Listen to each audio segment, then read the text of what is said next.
Dreamland Park opened in the late 1960s, tucked into the hills of California. It was massive, roller coasters, arcades, parades every night. Families called it the happiest place this side of heaven, but few visitors ever knew what lay beneath their feet. Hidden under the park was a maze of service tunnels, narrow concrete hallways connecting rides and attractions. Maintenance workers used them to move supplies, avoid crowds, and access the wiring and plumbing that kept Dreamland running smoothly. Down there, it was always dark, damp, and filled with the low hum of electricity. Pipes rattled, lights flickered, and radio chatter echoed endlessly. It wasn't a place most employees liked to linger, but for the park's maintenance crew, it was home. Then came the night of July 18th, 1978. It started with a spark. A power surge in one of the transformer rooms deep beneath the park caused an electrical fire, small at first but deadly fast. Within minutes, smoke filled the tunnels, curling up through air vents and utility shafts. 3 maintenance workers were inside at the time: Frank Dalton, Miguel Reyes, and Howard Kent. They were repairing a breaker line near the ride Inferno Mountain, one of the park's newest and most dangerous attractions. When the alarm sounded, security shut down power to the section, but that also shut off the emergency lights. The tunnels went black. Witnesses above ground said they could hear the men's voices echoing through the floor grates, shouting for help, banging on locked access doors. By the time firefighters arrived, it was too late. The smoke was too thick and the flames too fast. The 3 men were trapped. When the fire was finally contained hours later, their bodies were found huddled near a maintenance door, just feet away from the exit. One of them had his walkie-talkie still clutched in his hand, melted to the skin. The official report called it a tragic accident. But after that night, strange things began to happen underground. Maintenance crews refused to go down there alone. They said they could still hear the faint hum of walkie-talkies, even when every radio had been turned off. Others claimed to hear footsteps following them through the tunnels, echoing just a few seconds behind their own. And sometimes, when they passed the sealed door near Inferno Mountain, they said they could hear tapping 3 slow knocks from the other side. The park tried to keep the stories quiet, but the fear spread fast. By 1981, Dreamland sealed the tunnels completely, welding shut the access hatches and pouring concrete into several corridors. They told the public it was for safety reasons, but among the staff, it became known as the Burial. Decades passed. Dreamland changed ownership, and the tragedy faded into rumor. That is, until 2009. During a large-scale renovation, construction crews digging near the base of Inferno Mountain accidentally broke through a concrete wall, exposing part of the old tunnel network. At first, it was just an inconvenience. The air that poured out was thick, foul, and impossibly cold. Workers joked that they'd opened Pandora's basement, but then the sightings began. One worker swore he saw a man standing at the end of a hallway, wearing a dark, scorched uniform, hard hat melted, eyes completely black. When he blinked, the man was gone. Another said he heard radios crackling to life around the site, but the frequencies they picked up weren't used anymore. They matched the old maintenance channel, the one deactivated after the fire in 1978. A few workers quit on the spot. One refused to ever return to the site, telling his foreman that the smoke's still down there. The renovation wrapped up quietly. The company sealed the tunnels again and built a new structure directly on top, a redesigned version of Inferno Mountain. But guests say the ride feels different. People waiting in line report a sudden chill in the air as they pass the rear maintenance door, the one that leads nowhere. Some claim to hear faint radio chatter just before the ride launches, voices speaking in old codes no one recognizes. And more than a few have described smelling burning wires or hearing footsteps pacing beneath their feet, even though the floor is solid concrete. One night in 2014, a ride operator doing after-hours checks reported seeing someone walking along the edge of the track. A man in a faded blue jumpsuit, holding a flashlight. He called out, but got no response. The figure turned a corner and vanished. When the operator reviewed the security footage later, there was nothing. No one on the track, no movement, just static for 20 full seconds. Today, Inferno Mountain remains one of Dreamland's most popular attractions. Millions of people ride it every year, never realizing what lies beneath. But if you stand near the service gate at the back of the ride, you might feel it, a shift in the air, a faint tremor in the ground, and then that sound. A burst of static, and a faint hum of a walkie-talkie from somewhere below. Employees still avoid the old maintenance tunnels, and rumor has it that every few years, someone hears tapping under the floors again. 3 knocks, slow and deliberate. When it happens, the staff quietly leave offerings near the gate, tools, gloves, or cigarettes, as if saying thank you or sorry. They say spirits can get trapped when their work isn't finished. And maybe that's what happened here. 3 men still trying to fix the power that took their lives. Because even now, decades later, their voices still call out from below. Maintenance to control. Come in. Pause. Crackle. Control. We're still down here. Silence. Then 3 knocks. Dreamland Park shut down for good in 2020. But the rumors never stopped. If you visit the grounds today, the rides are gone, the lights are dark, but the air still hums. Just faintly, like electricity running through the ground. So if you ever hear a voice whispering through static, or the sound of footsteps in the dark, don't answer. They're still working, still calling for help, and they've been waiting a very, very long time. A massive water slide, 10 stories high, twisting and spiraling like a serpent across the skyline. It was built in the late 1980s, a marvel of fiberglass and steel, advertised as the steepest, fastest water slide in America. But in 1992, everything changed. A safety valve near the top burst mid-descent. A 17-year-old boy, Evan Morales, lost his life before he even hit the water. The official report blamed a mechanical malfunction. But park staff whispered that they'd warned management for weeks that something was wrong, that they'd heard noises in the pipes when the ride was off. Still, after Evan's death, the ride was sealed. The gates were locked, and Devil's Drop was never open again. But as the years went on, something strange happened. The locals started talking.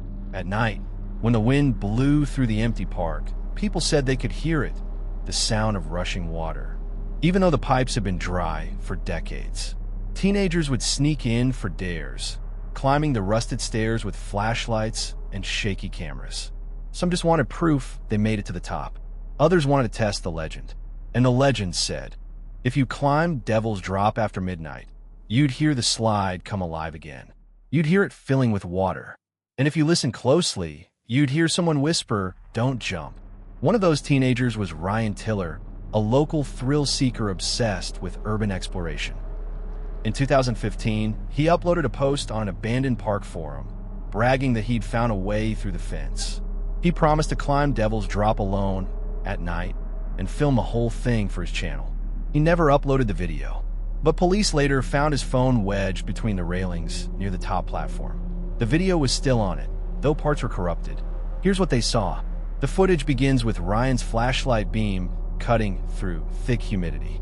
You can hear him breathing hard as he climbs. The metal steps groan beneath his feet. He laughs nervously, whispering, "Man, this thing's huge. I can't believe I'm doing this." About halfway up, he pauses, turns the camera behind him. Nothing but darkness. Then a sound. He freezes. The camera trembles. That's not possible," he mutters. He keeps climbing, step after step. His flashlight flickers. The rushing grows louder, but there's no water anywhere. The pipes along the slide's spine rattle like something's moving through them. When he reaches the top platform, the video goes silent for 6 seconds. Then, faintly, you can hear wind and a voice. Soft, distant, almost pleading. "Don't jump." Ryan laughs, but it's shaky. "Who's there?" he calls out. The mist begins to roll in, white fog swirling around the platform. You can't see where it's coming from. "Okay, this isn't funny," he says. "If you're screwing with me." Then something slams against the slide. Metal on metal. The entire structure shakes. The camera swings down. You see nothing, just the drop, twisting into darkness. Then, in the fog, a shadow appears, faint but human-shaped, standing at the slide's edge. Ryan whispers, "Evan." The video ends there. When authorities found the phone 2 days later, there was no trace of Ryan. His car was still parked near the fence. His friends said he'd been texting them throughout the night, short, random messages. One at 12:37 a.m. said, "It's cold up here." Another, 5 minutes later, "It's moving." The last one, at 12:46 a.m., simply read, "It's not water." The park was searched, but nothing turned up. They drained nearby ponds, combed the woods, even dismantled part of the slide. No sign of him. But the maintenance workers reported something strange when they got to the top. The platform was wet. Not rainwater, not condensation, but slick, cold, clear water trickling down from the slide's entrance as if something had just passed through. To this day, the local sheriff's office lists Ryan as missing, presumed deceased. But those who visit the old park at night swear the legend's only grown stronger. One hiker claimed he saw movement on the top platform while driving past the ruins, a pale figure leaning over the edge. When he looked again, it was gone. Another group of explorers said they heard a voice echoing from inside the slide itself, like someone whispering beneath the fiberglass. And a few who've dared to climb halfway up say that halfway through the ascent, the air shifts, humid at first, then freezing cold. The closer they get to the top, the stronger it gets, the unmistakable sound of water rushing below their feet. But when they shine their flashlights into the slide, it's bone dry. They say Devil's Drop earned its name long before the tragedy. When it was first being tested in the late 80s, workers reported hearing screams before anyone had ever ridden it. Some refused to finish construction. Others said they saw something move through the pipes when the water wasn't running, a dark shape twisting and thrashing inside.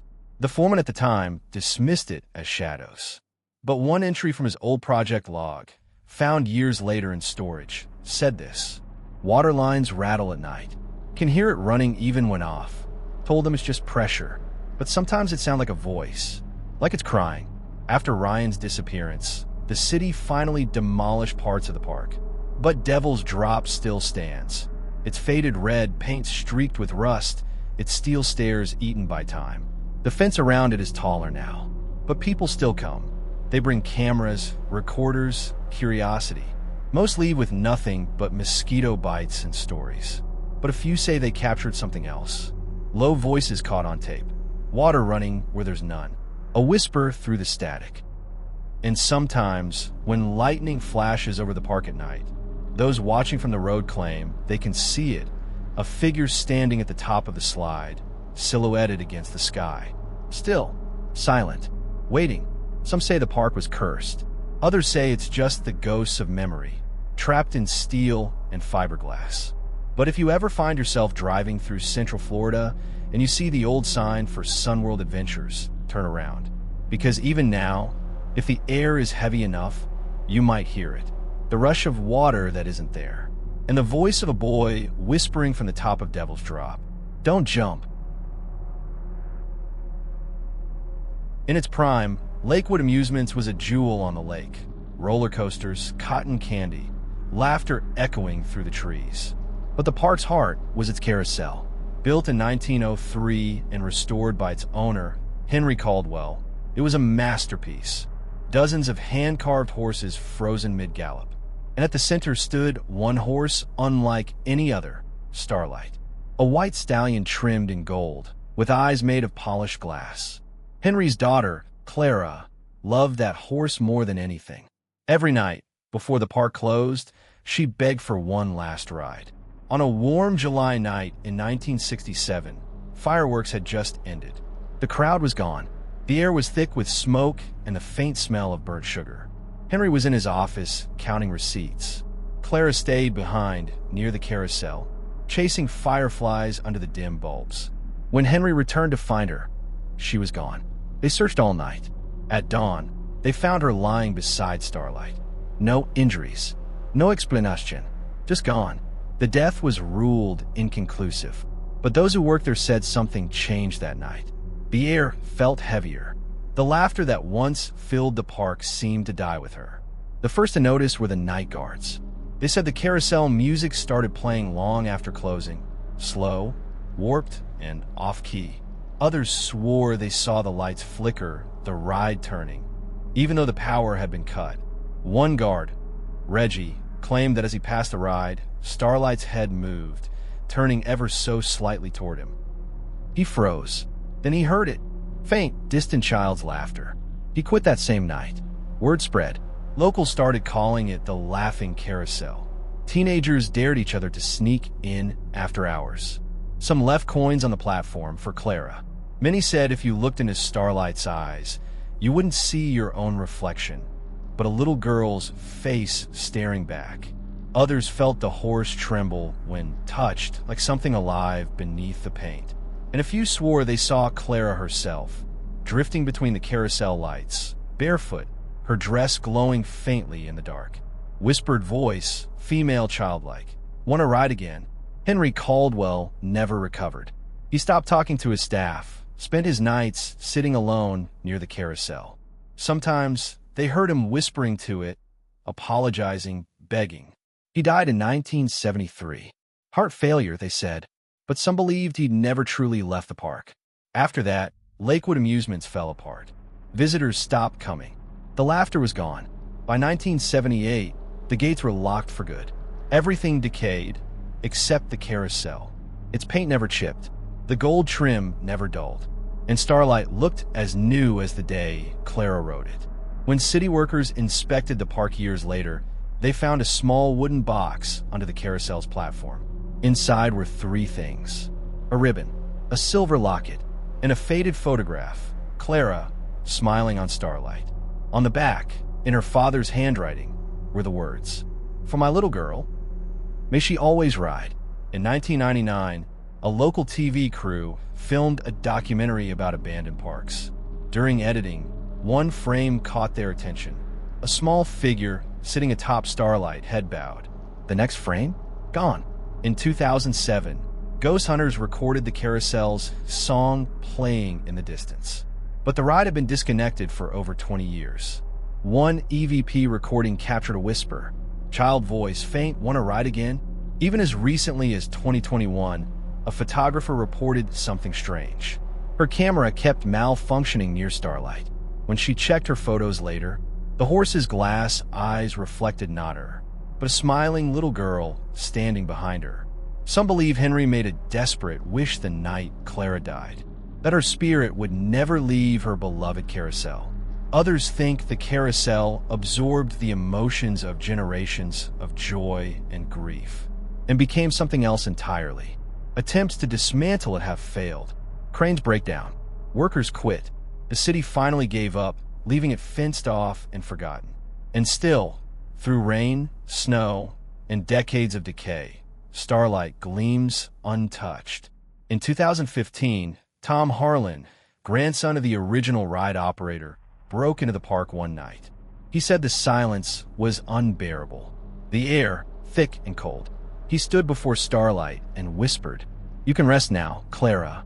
The carousel made a single creak. One soft note from its tune played.